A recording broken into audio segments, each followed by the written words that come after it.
So welcome to a new session here on We Don't Have Time, Breaking Silos for Net Zero Energy, which will be hosted by myself, Nick Nuttall, and Anna Hall, or Anna Hall as you would say in English, but it's Hall I think in Swedish. Right. Something like that, yeah.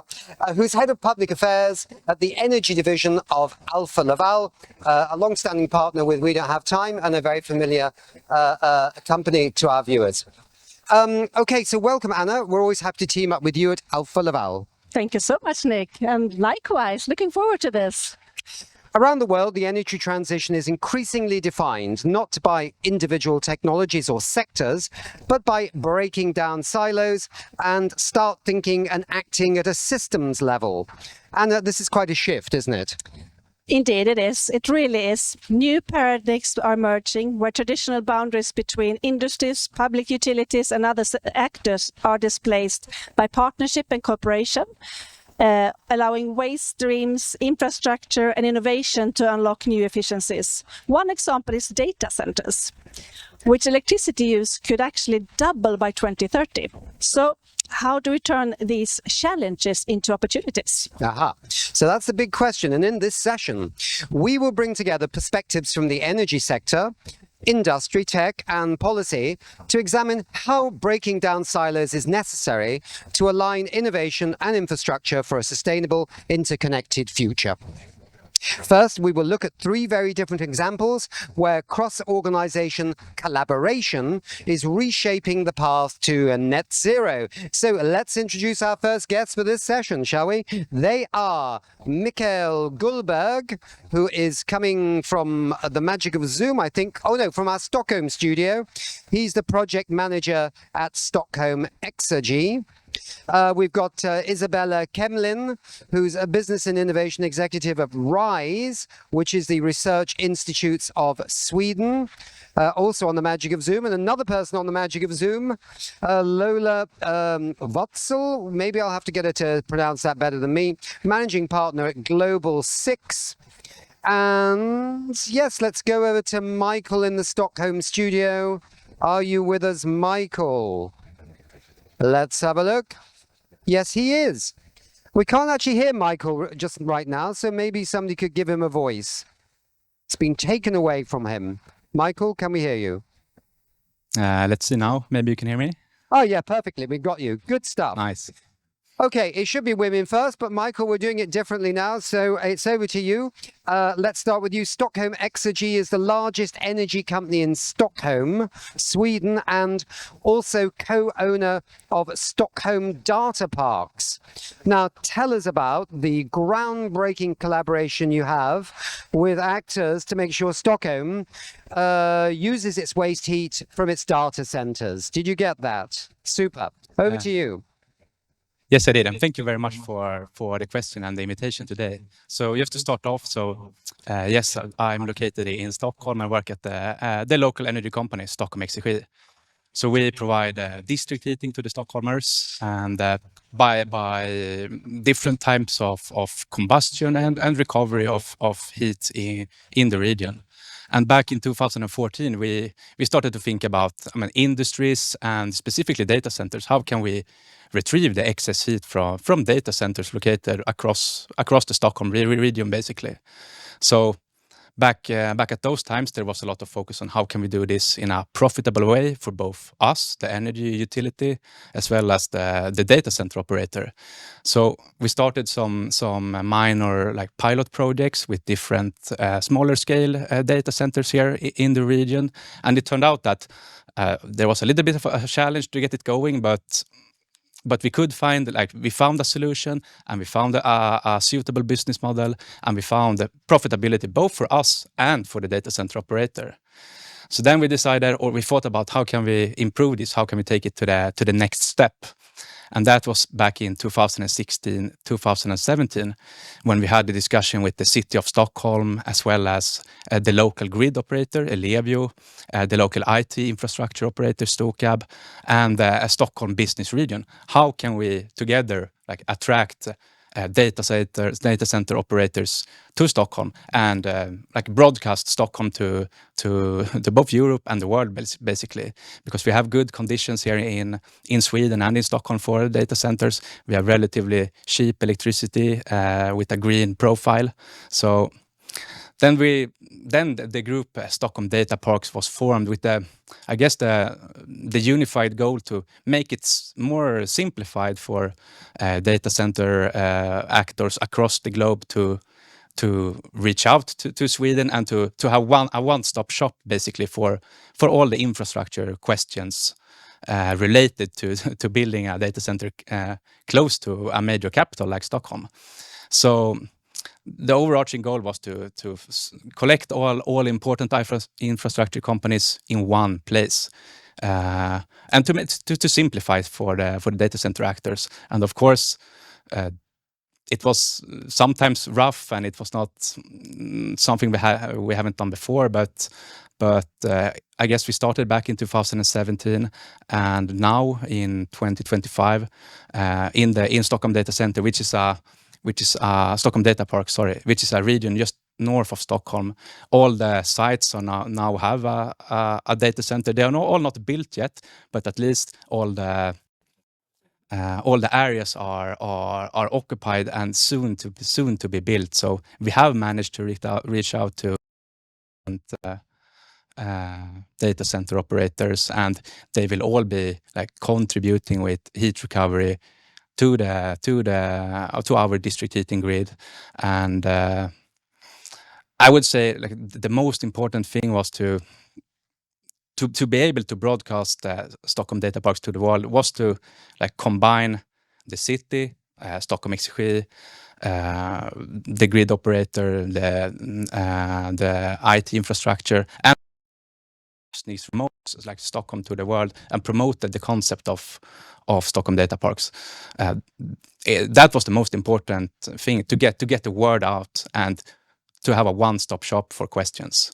And that is what I think like others can learn also for future similar collaborations, to form a unified group of infrastructure operators. So just to simplify for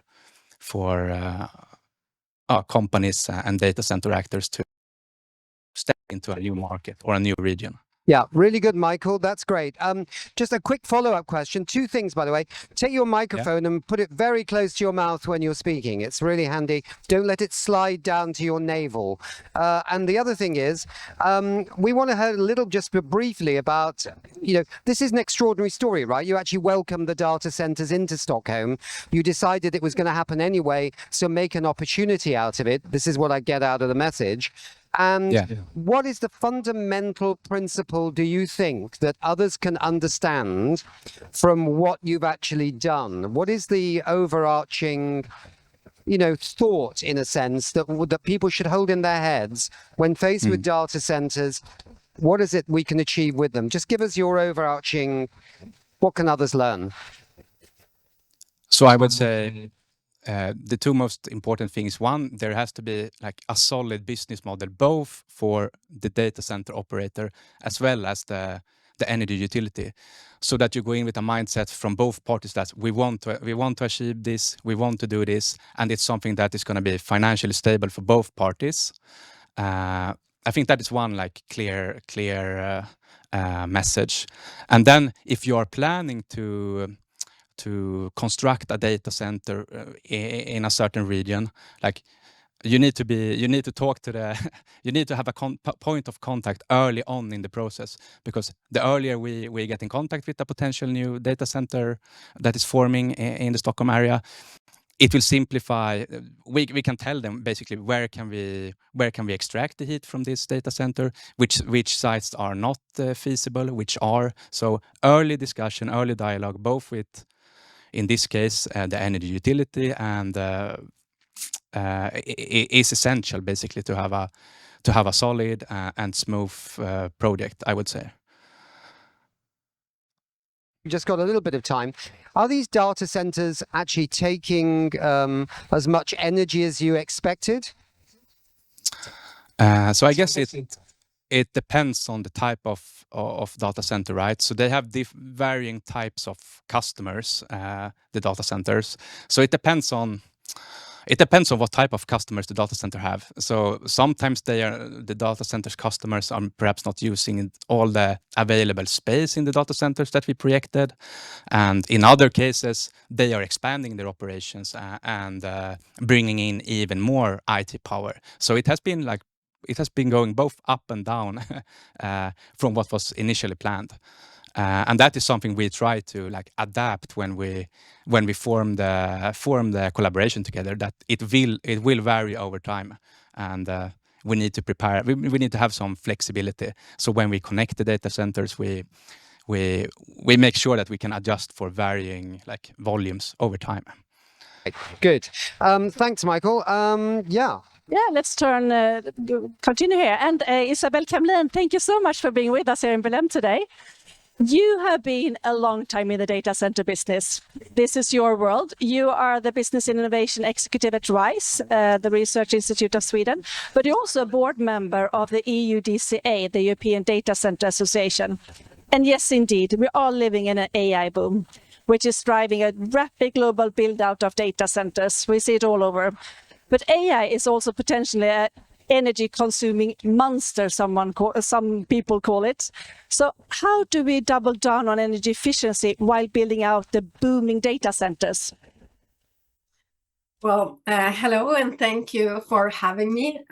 Well, I think we must build the future of AI and data infrastructure while we're designing the systems that make it sustainable. And we need to do it, and the previous speaker was just touching upon it, through deep collaboration, through system thinking, and through shared standards that ensure energy efficiency, security, and competitiveness. I definitely see that we're living through this AI boom that is reshaping everything from how we work to how we power our societies. And yes, AI is energy hungry, but I think the real challenge is just not only technical, it's also systemic, because we're running and drawing the map at the same time as we're running. And if we are to succeed, we really must work together across sectors and borders and disciplines. So first, we need system thinking from city to global level. So in Stockholm, with this great examples, data centers are already part of the urban energy loop, feeding waste heat into district heating networks that warm over 30,000 homes. And that's what it looks like when digital infrastructure actually support climate goals. Regionally and nationally, we need coordinated, and he was also talking about this, planning. We also need it like Sweden's electrification strategy and grid investments to ensure that data centers are sited where they can reinforce and not strain the energy system. Secondly, we need standardization and follow-up. The EU is leading here through the Energy Efficiency Directive, but also through the Climate Neutral Data Center Pact, where over 80 operators have committed to net zero targets by 2030 with third-party audits. And this is not just about promises, it's about accountability. And it's creating a business case actually for efficiency. And we at RISE, we work with the global leaders in the digital infrastructure sector to innovate and test the next generation's technologies to push for solutions which focus on energy efficiency, cutting-edge solutions from power into the data center to the cooling and the power technologies and the system solutions in the actual data center, as well as heat reuse applications, with the focus to decrease the energy use extensively. And these are actually competitive advantages. Thirdly, I would like to say that energy security must be front and center. So data centers, most of the data centers can't just go offline, but we can help to stabilize the grid with smart controls, on-site renewables, battery storage, shift demand, absorb maybe surplus power, and even support frequency regulation. And this is how resilience is actually also built into the system. And finally, we must ensure affordability and competitiveness. So efficiency reduces operating costs. Heat reuse creates new revenue streams we have seen. And also the circular design lowers capital expenditures. So the more we collaborate between tech, energy, cities, and policy, the more we unlock these synergies. And so how do we actually double down on energy efficiency while building out our booming data centers? Well, the answer is that we need to do it together. We align innovation and infrastructure, we break the silos, and we make sure that every watt is powering, which powers AI, is part of a sustainable and secure and a competitive energy future. So there are so many things that are ongoing, but I think the urgency is here and now. We cannot wait and wait and wait for making it happen. We need to do it now. Interesting. Thank you so much. And I mean, I hear you say collaboration, standards, energy efficiency is really in the core of this, and also to do it together, collaborative throughout time. And the technology is developing as we speak, I hear you say, and also that you are running and drawing the map in the same time. But how do you make sure that you spread this knowledge if you're running and drawing the map in the same time? Well, I think ways of sharing, for example, our industry is very much gathering from time. We have been a little bit of a secret industry that, we live in different corners that no one wants to really say, but we actually meet in different conferences where we share. But I think the importance there is also not just that our industry meet, but the way that we're working, for example, with the European Data Center Association right now, together also with the grid owners, where we have an informal project ongoing, which is overseen by the EU Commission, where we need to work more closely together on grid integration, because we still have, it's not the for and against, because we actually have two common goals. One, free up more power, and two, make sure that things never ever go down. So add more power, that will be a crucial part. But how do they make sure that the data centers does not add to the climate crisis? Just really short on that one. Well, I think to prevent from data centers from adding to the climate crisis, we must build multi-level collaborations. Again, from the city planning to global standards, so that energy sourcing, heat reuse, and infrastructure design actually are aligned across sectors and borders. And yeah, it's not just about what kind of energy powers our data centers, it's how we need to work to make sure that the energy is clean, efficient, and climate aligned. Because this is the challenge. No single actor can solve this challenge alone. So it really starts. We're very local, but we're also extremely global. So we need to think locally and act very locally. For example, as was mentioned earlier, in Stockholm, when someone wants to establish, they need to knock on the door very, very early to work together. And the same thing what's happening right now, if we look more on an international level, maybe we can hear something a little bit later about China's Data West computing strategy.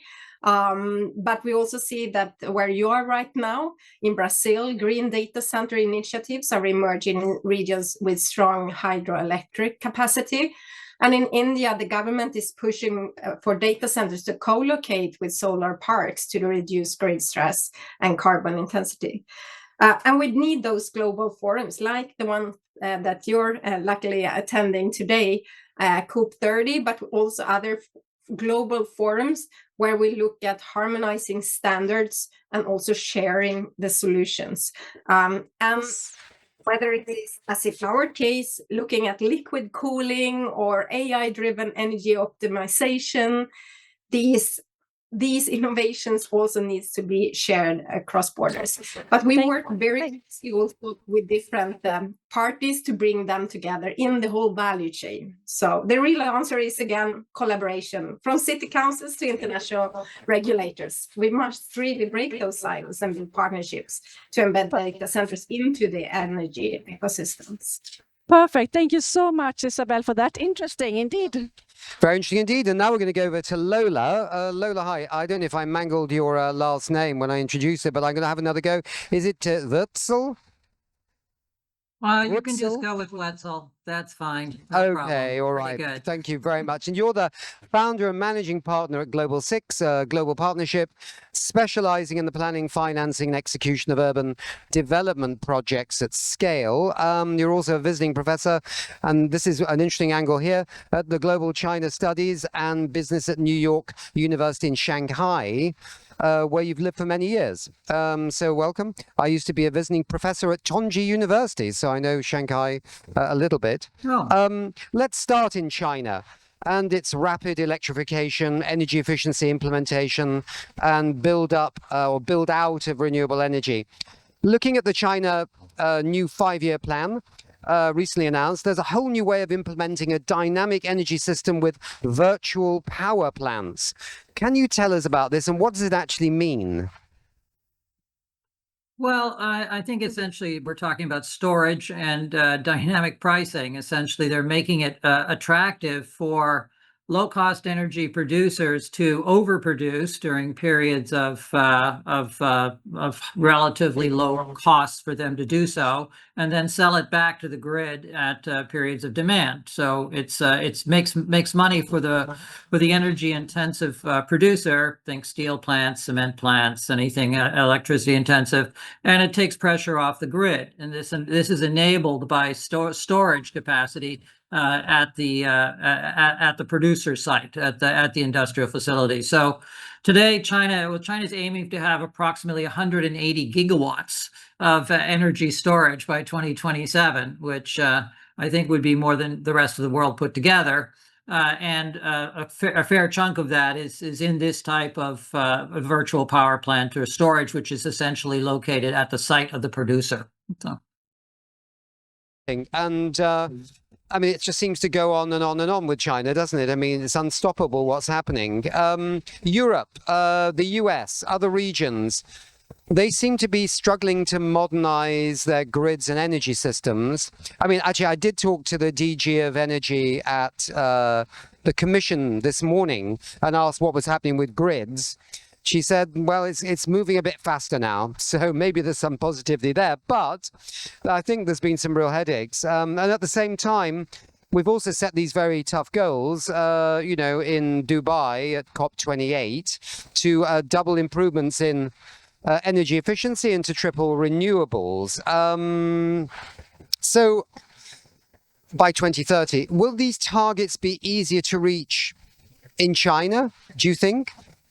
I mean, are they going to trailblaze forward on this? And if so, why? Again, is it because of investment?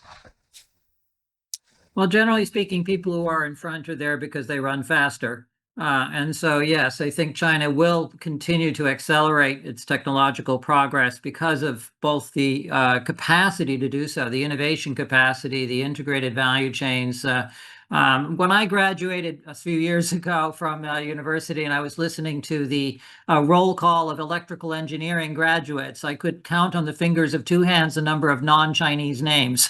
And so we all knew that the next generation of engineers was going to be Chinese. We just didn't know where they were going to work. And now they do appear to be working in China. And so, yes, this is a country which graduates hundreds of thousands of engineers every year. So I think it's that capacity plus the demand. China produced over 10,000 terawatt hours of electricity in 2024, which was the amount of the United States and the EU and India combined. So in this case, we should be thankful that the single largest producer and the single largest consumer is aiming to have 40% renewable energy by 2030. So that's you know, that is a tribute to their recognition of the climate challenge and of their capacity to execute. And of course, finally, they believe that the solutions that China develops will be appropriate for global markets. So the idea, if you want, from the Chinese perspective, is they would like to win climate change. Yes. And lastly, I mean, we're talking more generally here, but energy efficiency in China, is that a big deal? We're getting better. I would say that it hasn't been at the forefront, though. For the first few 5-year plans where this came up, China relentlessly missed its targets, and then they got a bit more serious about it. And as a result, every large state enterprise, which are in the heavy end of things, typically steel, cement, has been better at that. I think China generally has set energy intensity goals.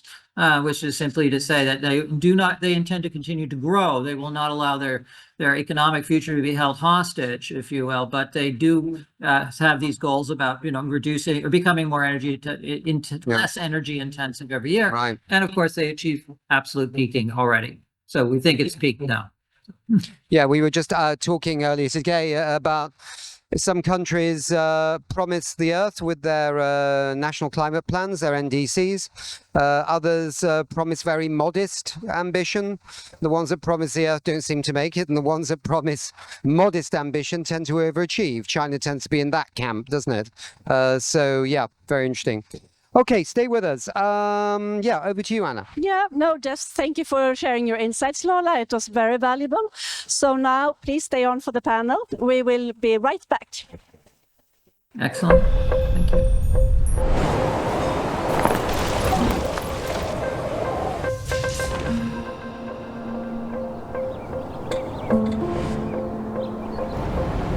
Thank you.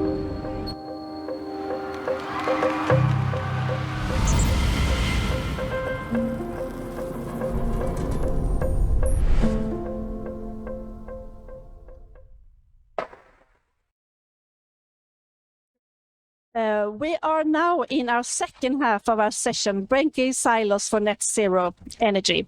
We will now focus on policy dialogue for accelerated implementation of energy efficiency solutions and energy solutions in a broad scale. So let's introduce our great panelists. They will help us dig deeper into this. We have still on Zoom with us Lola, the managing partner at Global 6. On the magic of Zoom, also coming in from Brussels, I think it's Brussels, is Aero Elio, policy advisor on energy transition and local governance at the European Commission's Directorate General for Energy. And here in the studio, we have Mikael Mellin. He's Director of Partnerships and Development, Sustainable Energy for All. And Thomas Müller, who's President of Alfa Laval's Energy Division. Thomas, very nice to see you here again. Let's maybe go to Thomas. Yeah, let's start first with you. Okay. Yeah, some reflections on what you've heard from the speakers is always handy. Yeah, first of all, 3 great keynotes. I so much like when we get the concrete examples of somewhat difficult stuff. The Stockholm case was a clear example of sector coupling, which we are talking so much about, but it's so difficult to get going. But here we get a concrete example of how to do it. And of course, data centers. I'm taking with me the importance of early planning. So before we have a data center, with some heat recovery opportunities, let's discuss where to put them and really do the planning at a very early stage. And then, of course, China, I mean, unbelievable how they are taking the front runner position for the whole energy transition. And I think Lola explained that very well. So, yeah, great keynotes. Look forward to discuss these topics more. Yeah, you don't think of communist countries as being competitive, but in this case, they're setting the race, aren't they? And we have to try and compete with this, which can only be a good thing if we can pick up our game. Yeah, exactly. Yeah. You mentioned data centers there. They're driven by massive growth, cloud expansion, AI workloads. I sometimes wonder what's going on with the AI workloads, but anyway, we can't go there. The energy consumption for data centers is rising. In your view, Thomas, what role do they play in shaping a decarbonized energy system? And what is Alfa Laval's experience working in this field? So I think we're talking about the two sides of the coin here. Yeah. Data centers are going to produce, taking a lot of energy, big emissions potentially, but they could help solve some of the problems we have with climate change. So, yeah. No, it is like you're saying, the high performance data centers or computing, AI, that is really driving massive investments from the hyperscalers especially. And of course here, that is driving a lot of the electricity need in the coming years. Data centers will double up the electricity demand over the next 5 years. So there's of course a demand and supply side of things here. And what we can, the supply is a challenge, but if we reduce the demand somewhat, it will be much more tangible and realistic. But we can also make them much more sustainable or decarbonize data centers by working with the energy efficiency. So if we take data centers, if you have an air-cooled data center versus a liquid-cooled data centers, if you do that conversion from air to liquid, you halve the energy demand. Yeah. And you can recover that heat much better with liquid cooling. Yeah. And then you can go into heat reuse. Right. Then you can, for example, do sector coupling with district heating. So what I like is that the hyperscalers really want to decarbonize the boom and all the investments they are driving. And when they reach out to technology providers like us in Alfa Laval with the heat transfer technology, we can really make that happen. Yeah. So, Gotcha. Yeah. Early So planning. it's policy, it's technology as well. You need to bring all these things together. Yeah. Yes. Yeah. Yeah. Yes. Let's turn to aero. Yeah, all the way from. I'll take this one, and then I think you're going to take Mikael off. I will. Let's do it that way. Aero. You work a lot on the city perspective within the European Commission. What's your view on data centers in systems integration? Can you hear us, Aero? Okay. What's your Yeah, What's your view on data centers in systems integration? Systems integration, data centers, Aero. Okay. I hope you can hear me. Okay, it could be your Wi-Fi is not so stable. I'll tell you what, we'll come back, Aero. We'll come back. Let's go to Mikael here. Yeah. Okay, Yeah. so Okay. Mikael, We'll come back. let's turn to you then. The booming data center not only consume a lot of energy, but also a lot of water. There are already local examples where farmers are now competing with data centers for water resources, and communities and local companies are seeing their energy bills skyrocketing. What policies is needed to make sure the big shift is part of just energy transition all over the world and not the other way around? Well, thanks, Anna, and thanks, Nick, for having me here today. I work for Sustainable Energy for All, and we're an organization really working at the intersection of energy, climate, and development. And so the North Star of our organization is obviously the pin here. On my left, it's Sustainable Energy Goal 7. It's access to energy, it's renewables, it's energy efficiency. It's access to the 700 or so people that don't have access to electricity today. It's also access to the more than 2 billion people that don't have access to clean ways of cooking. Now, it's obviously also a climate play because there is no net zero by 2050 without access to sustainable energy for all. Now, sustainable energy, and that's why we like to put the pin in the middle, is powering development. It contributes to the 2/3 of the development objectives more generically. So coming back to the data centers and how this applies, these are also the fundamentals as we look at it. The data centers, I mean, obviously, as we've heard, need to be powered by renewable, sustainable energy solutions. They need to be climate smart, but they also need to work for all and unlock that economic prosperity and development for all the people where they are deployed. So at Sustainable Energy for All, how we've gone about it, working mainly with countries on the emerging and developing side, is to really come to back to this planning that was raised by Thomas, you as well, and some of the earlier speakers. Because without a plan, there's very little action.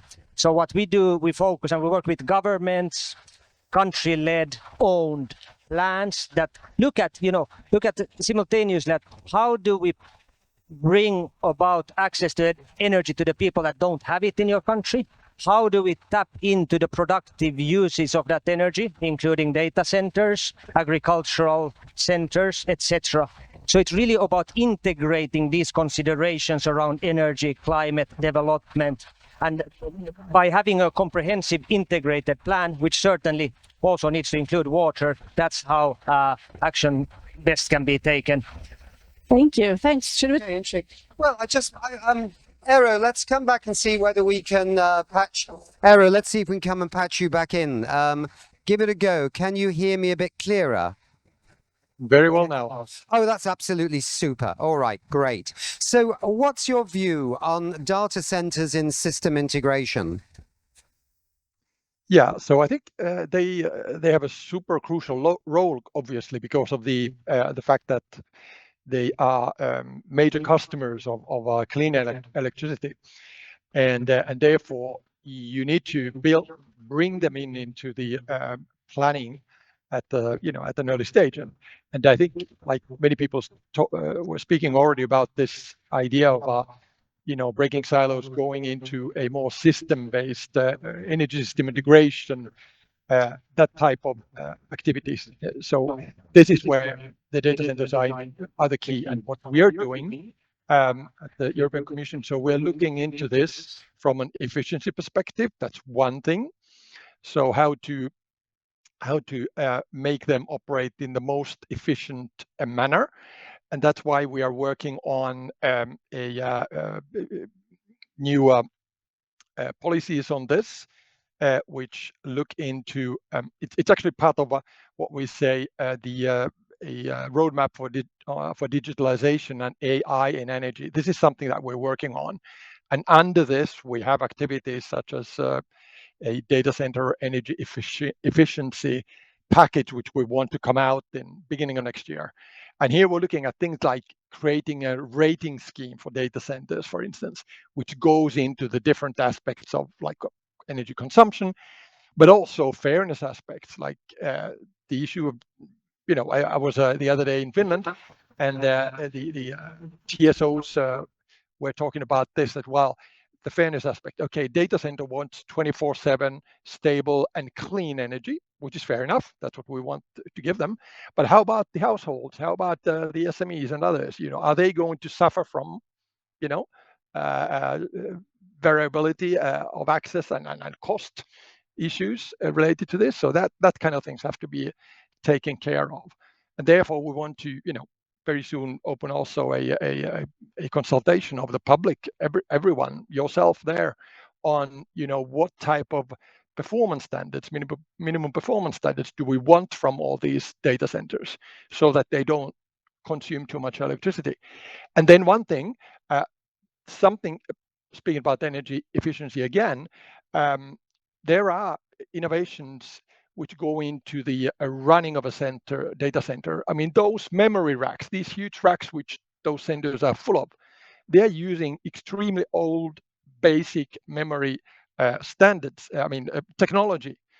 And even there, if you would change that into newer memory sticks, which are not the kind of latest technology, just flash memory, for instance, you could cut 75% of the consumption. So, there are loads of things like that. Therefore, we need to work on that, and we are now working on Eero, just pause there 1 second. Eero, can you hear me? Just pause 1 second. We just lost sound from Brussels. But we were getting a lot of your points there, I think. And what was interesting, it reminds me of the old story, London in the 19th century.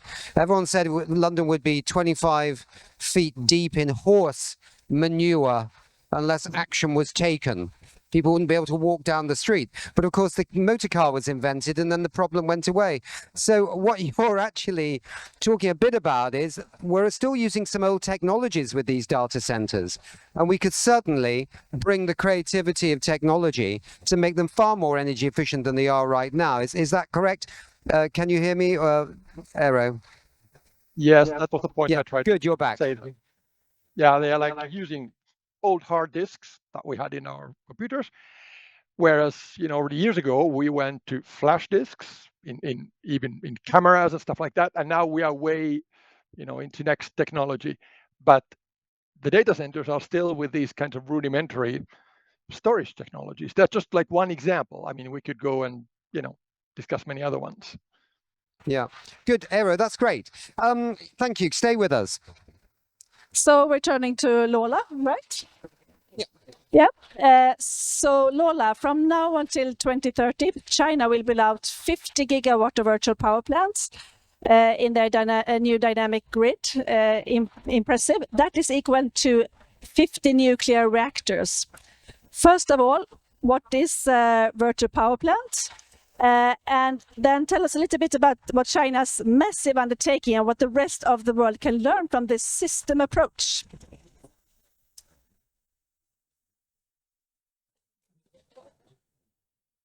Could we have some sound in the studio, please? Thank you. That was my fault. My bad. Sorry.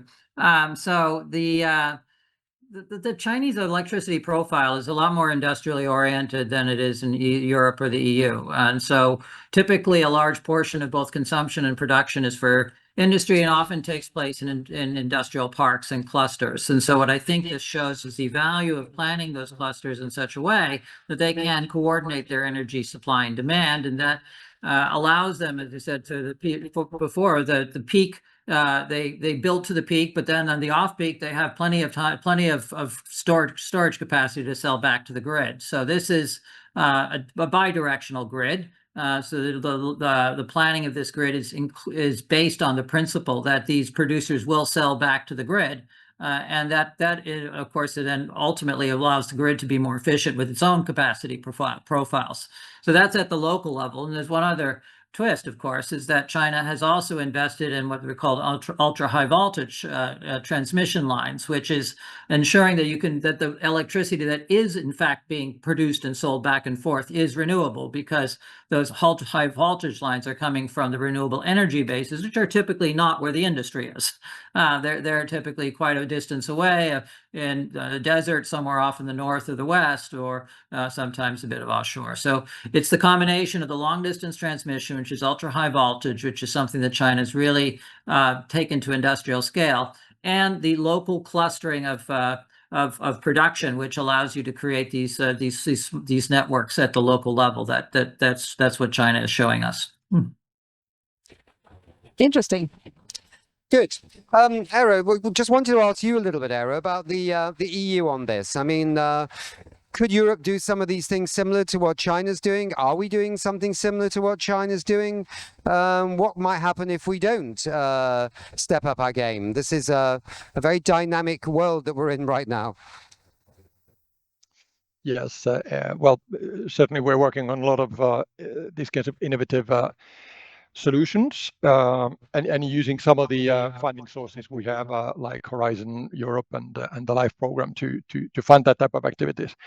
But I think one example is, for instance, if we look at renewable energy in this case, and these kinds of transmission lines. So they're, the use of direct current transmission from the offshore wind parks to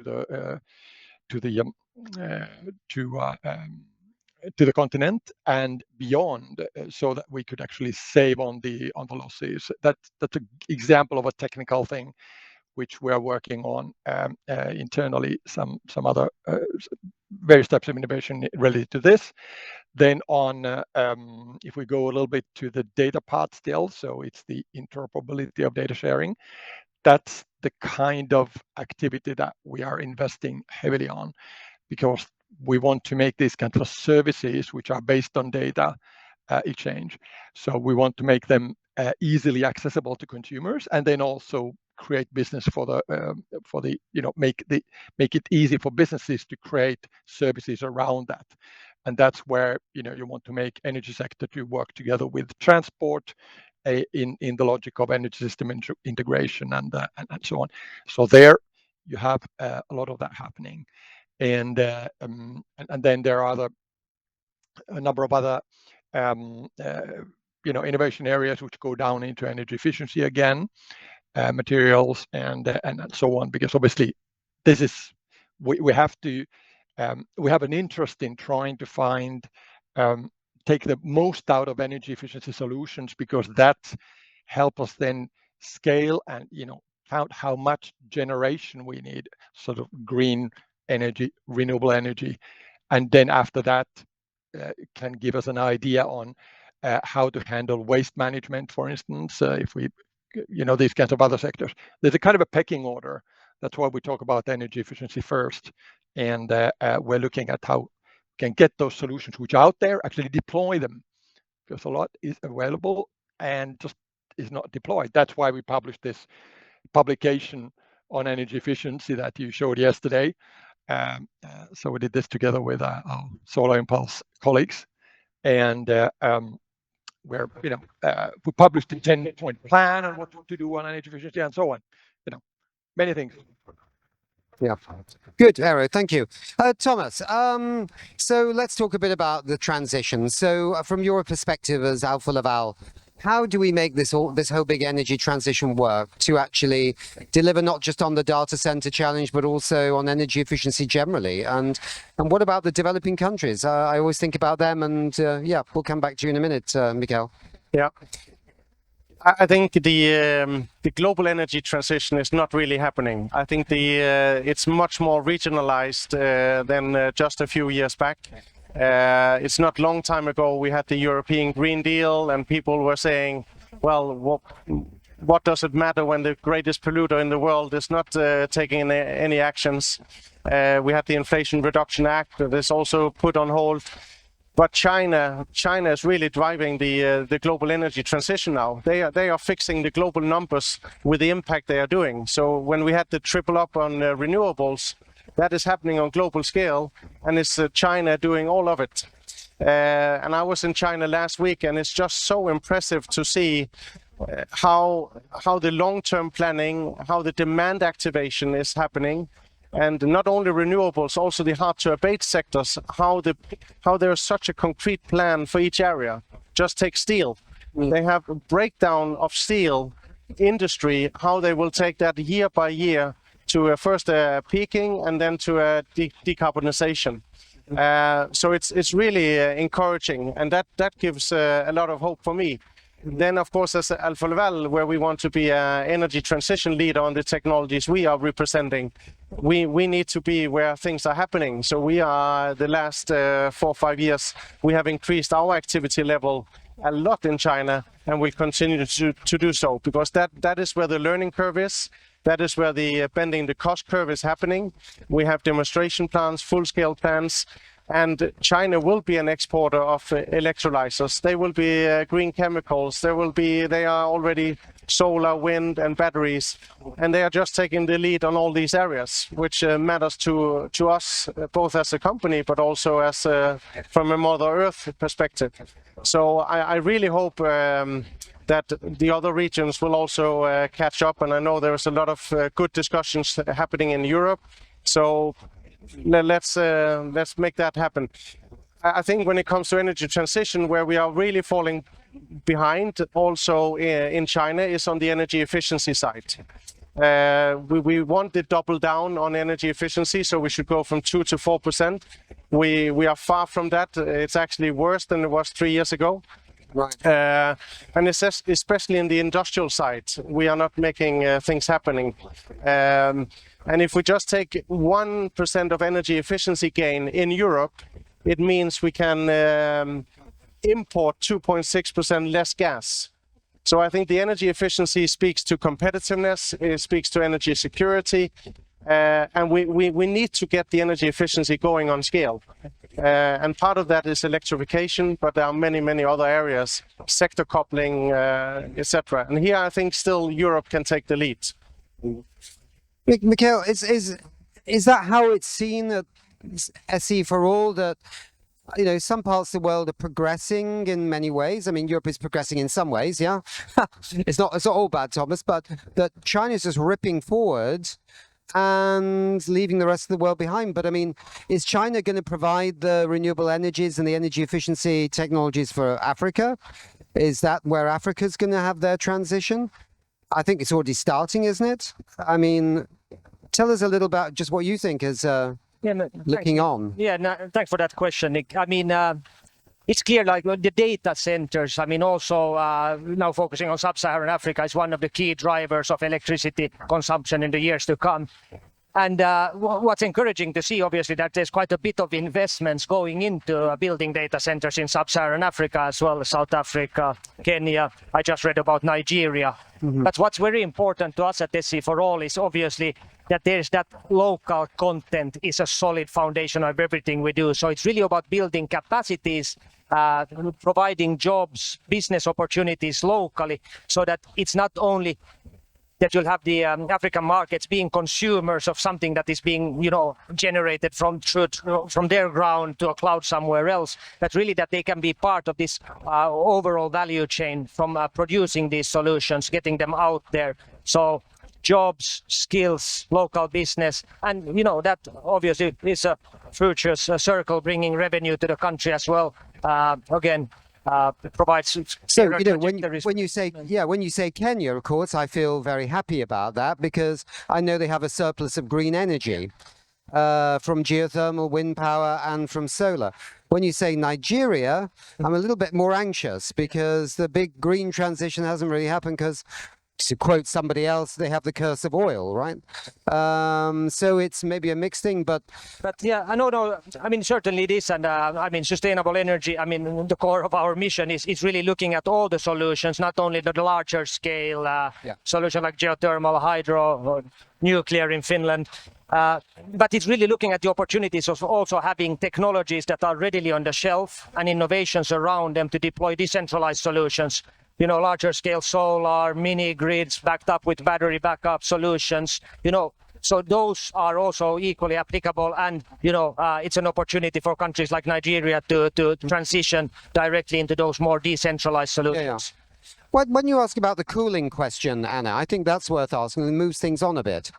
It's the second question down here. I think that's a good question, the cooling one, technology. Okay, thank you. Thanks for pointing that out. So technology has made it possible to create cooling out of heat. As the world heats up, this seems like a good solution for cities and a good business case for companies. What is your view on this? Thomas, do you have any reflections on that? Creating cooling out of heat? Yeah, so of course I think the good thing is there's so much innovation going on in between the heating and cooling, and of course you can use the absorption chiller to actually create cooling out of that waste heat, right? But there are many other ways where we can do the bridging. There's also organic ranking cycle where we can turn waste heat into electricity again. We have industrial heat pumps coming big time, where they can boost low-grade heat to actually valuable heat, also for the industry. So I think this whole innovation around the heat opportunity and cooling, we are in the heart of that as a heat transfer company, and I'm excited about it. The panelists out there, is the energy involved in cooling the world becoming rapidly more of interest to policymakers and governments? Do you see that, Eero? Yeah, very much. It's we used to talk much more about the heating side. It's probably this kind of like a northern bias, but now the cooling, obviously for obvious reasons, because of the climate change advancing, so has become a major issue, and therefore I work a lot with cities, and there I see super interesting solutions which are tested on that. I mean, Vantaa in Finland is one example where they're looking at these kinds of, how to take indeed waste heat, how to turn that into cooling, also for industrial purposes, how to, store things, store renewable energy, use it for both heating and cooling. And I think there's just one thing: the air conditioning. I mean, it would be kind of crazy if with the climate warming up, now that if we are like deploying more and more fossil fuel powered air conditioners just to keep us cool inside, and then actually worsening the climate impact. So that's something we really have to avoid. So that's one reason why we are also like working on things like the energy efficiency of equipment, typical eco design of cooling equipment. But I think it's very Good interesting. point. What we Good point, Eero. Good point. Yeah, we have to make sure the energy efficiency is absolutely fantastic, or else we're just going to spill all the waste heat out into the surroundings, which sounds really like a dystopian world, doesn't it? Yeah. Lola, I mean, I've seen things in China with the new buildings they put up there, where they kind of model the way wind blows through cities to actually cool buildings with high-tech windows that open up when the wind is blowing and even deflect wind in different directions to different buildings. Sorry, it's a really crazy thing, but it's amazing tech if you watch it. Maybe you haven't It's a come lot of across fun. that. Okay. No, it's, I mean, China has, of course, the average Chinese person lives approximately 10 feet higher off the ground today than they did 20 years ago. And so this is what urbanization means. You're literally, rising. And so, of Yeah. course, with these buildings, the average life of a building in China is around about 25 years right now, which these are all new builds. The life in Europe is about 50 years at this stage. So it just, again, reflects the recency of it all. And so, yes, you put in interesting new technology. Some of it works on them. I'm actually a bit more of a fan of the prefab modular sector here. And I'm sure you perhaps have seen the videos of building a 30-story hotel in 15 days, or I always get mixed up with 15 stories in 30 days, but whichever. It's very fast, and there's a lot of stories. And this is the way buildings should be built. They should be built in factories, and we should be able to make them that much more efficient because we are able to standardize the components, the design, the energy systems, and then we're able to manage it to that standard, which will dramatically improve the efficiency of the building. I totally agree that Europe has probably got a bit of the lead right now, but as China hits scale in the construction sector, which is an incredibly fragmented sector, I think we will start to see some very exciting technologies, both on the management of the building and also on its construction and deployment. Thanks, Lola. Yeah, good. COP30. Let's. We got like 4 minutes left for the show. Quick round robin on that, I think. Mikael, what do you want to see out of COP40? My God, we are sentenced to 10 more COPs, are we? COP30, Mikael. I think we don't have much time necessarily, but we have plenty of solutions readily on the shelf. And so it's really all about deploying that. It's showcasing real action on the ground rather than speaking about this in theoretical terms and about clauses in agreements, etc. But I think what we really need to see is now the action. So I think that's certainly something that the COP30 presidency also prioritizes, because at the end of the day, it's seeing, it's believing. And when people start seeing these solutions being deployed, be it in China or be it cooling turned into heating in households, etc. I mean, that generates hope and that generates action and replicability across the board. Thomas? Yeah, I don't have so much hope as I had previous years on creating a global alignment on targets. I think there are simply too much forces driving in different directions. So I'm much more of a believer in coalitions for willing. So the countries that want to do something and the private sector that wants to do something, let's meet up and move things. And that's what I feel is happening. And if I just take the European Commission, if I look at the level of dialogue we have had between the private sector and the European Commission during the last year, is on a completely different scale or level than some previous years. So I think the policymakers and the private companies are also working much better together in a number of regions. So coalitions for willing, and that will drag in more and more people as we go along. But having a global aligned targets and a movement, I'm less optimistic on that. And maybe we don't need that. We can make things happen in coalitions. Lola? I think that I likewise am a little skeptical about the possibility of total global alignment, but I've always felt that adaptation never quite gets its fair share at COPs, and I mean that's maybe because we all started off with mitigation and we thought we were going to solve the problem, but I mean I don't think we're going to get out of it without actually some temperature rise. So First of all, I think we're going to have a much more balanced conversation going forward about how do we adapt as well as how do we mitigate. And then secondly, I agree. I don't think this is as much about agreements as it is about awareness. And if we create awareness about the solutions, then arguably COP will start turning into something that looks a lot more like a trade show, which would not be a bad thing. And so where we start to really understand where every country is in its technological development stage and what we can learn from each other. And that I believe would be very productive. Eero, we're giving the last word to you from the Commission. Thank you. Well, I would very much line with what Lola just said. I think the this trade show idea is a very good one, and I mean, I would hope that we could sort of make science great again here, borrowing the line that you have in your caps, Nick, and then sort of like get a confirmation also on that we want to stay on the course of this kind of a clean energy transition. So I think that kind of confirmation would be good and important to have. And then if I talk about science being so important to sort of justify all of this, so I think in our communication we should still try to get to a much more sort of a easier to understand approach towards the large audience people, and show that okay, this transition actually makes business sense. It does create jobs. So go away from this kind of a scientific jargon that nobody understands except the scientists. I know big respect to them. So that type of thing, make this into something every day. That makes sense just for our pocketbook. Voilà. Good.